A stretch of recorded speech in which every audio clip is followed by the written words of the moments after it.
Well, this morning, local Democrats speaking out against the sweeping changes made by the Trump White House. This week, Congresswoman Alma Adams protesting outside the Treasury Department.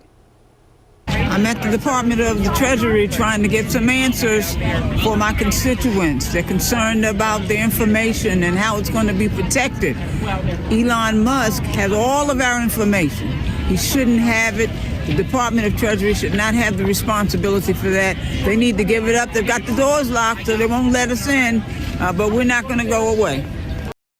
Straight from the Treasury Department to right now, here with us on WCNC Plus, the Congresswoman joins us now live from D.C. Congresswoman, good to see you again. Good morning. Good to see you. Listen, the president won fair and square. Devil's advocate here. He indicated he was going to do a lot of these things. In your view, what's wrong with him asserting his agenda? Well, I don't believe that was the people's agenda. The people wanted lower food prices, lower gas prices, and I think even if they wanted government to change, they certainly were not prepared. Nor do I think that they wanted this kind of thing to happen, for people to suffer, for our privacy to be compromised, and that kind of thing. I don't think people knew the how in terms of what this president was doing. And plus, I just believe it's all illegal anyway. To that point, do you feel like that any of this is actually going to come to fruition, or do you feel like legal battles are going to stop him in his tracks? Well, I believe that legal battles are going to stop him. I mean, just look at what happened with his executive order in terms of birthrights. He's just talking off the cuff, and I'm just hoping people are not taking him seriously in terms of this buyout. The Congress has not approved anything like that. We're the ones who appropriate the dollars. We have 3 separate forms of government. His job is not to spend our money unless we have put it forth, and to give the responsibility to the executive branch to distribute it. So he's fooling people. I think he's on a tangent, and I just really hate to see what's happening to people. Having our private information like he has, he's turned over to Elon Musk, who has turned that over to these, I don't know what they call these little folks, 18, 19 years old, Doge, who aren't cleared, who are not elected. Neither is Musk. Certainly he was not elected to be the president, but it seems to me that the president has turned his responsibilities over to this man, who himself really has been given clearance, when in fact he has not gone through the process. But he's not a government employee. Yeah, and that's part of the problem. And to that point, that's one of the reasons I think you were outside the Treasury this week, sort of protesting this, because based on reporting by NBC News and other outlets, Elon Musk and members of his Department of Government Efficiency have been going into departments like the Treasury. The Treasury, though, to your point, especially sensitive because it has access to Social Security accounts.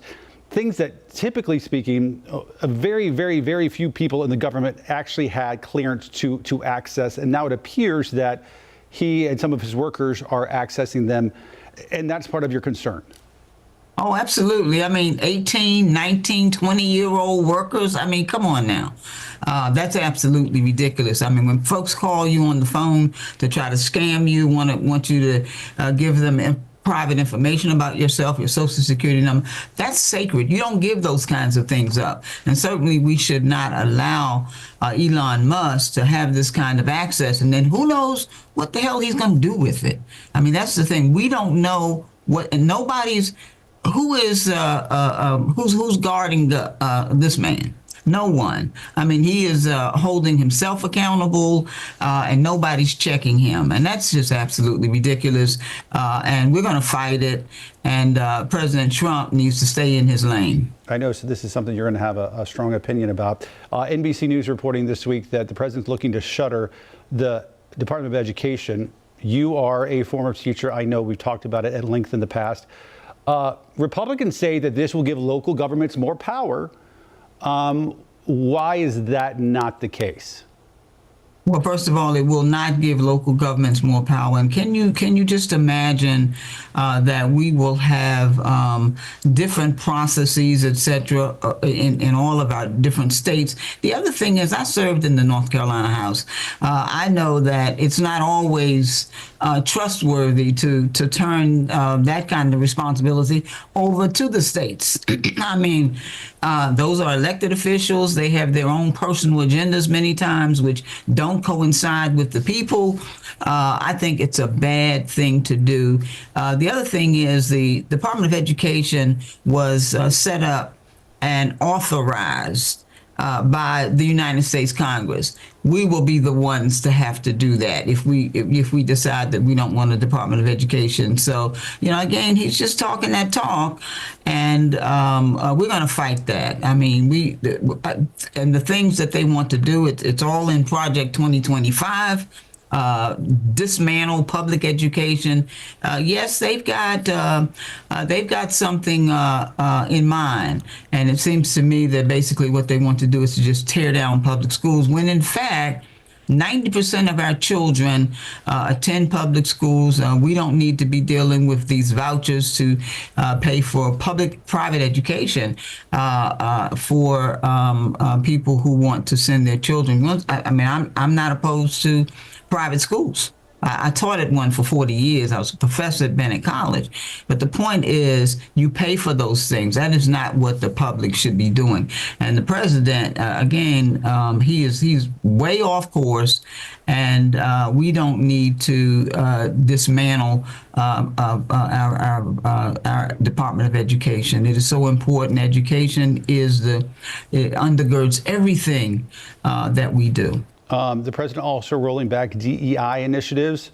In your view, what impact does that have on federal workers? Well, I think they've misinterpreted that. Diversity, equity, and inclusion. When you read the Constitution, when you read the Bill of Rights, and all those things that make us unique and make us the democracy that we are, has to do with making sure that everybody have a fair opportunity and access to opportunity. That's what that's about. I think that they're off course with that. They've termed it as a bad word. So I want to use the entire term. Equity.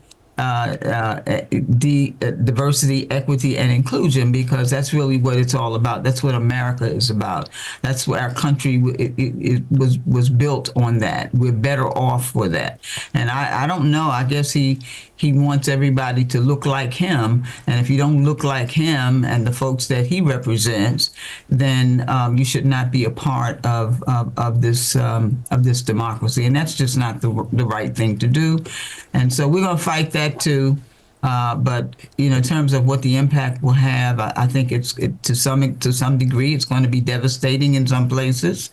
But I can tell you that Democrats we're not sitting down, we're not waiting. We'll have some legislation coming forward to curtail some of these things that he's trying to do. But if you're talking about some of the executive orders, and I just want to say to the public, executive orders, they're not laws. Laws are not made at 1600 Pennsylvania Avenue. That we make the laws. The Congress makes the laws. The executive branch is supposed to carry out what we've set up. So, he's got it pretty much backwards. All right, just one last question, Congresswoman. You have done it all. You've been a T-shirt professor, a mother, a member of the General Assembly, a member of the U.S. House. Does this Black History Month mean something different to you now? Well, I've always known about my history, and so we're going to continue to promote that. But certainly, I think it's put a real downer on, I think, a lot of things for a lot of people. But we're going to continue to stand tall, know that Black history is American history. We didn't make this country great just in February. We made this country great every month of every day of every year. And we're going to continue to do that. And we're going to continue to acknowledge that. And regardless to what the naysayers say, we know what is real. All right, Congresswoman Alma Adams, joining us live from D.C. this morning. Congressman, always good to chat. Good to chat with you, Ben. Thank you so much, and thanks for all you do. We appreciate it. All right, take care. Safe travels back home. All right, Megan. Thank you.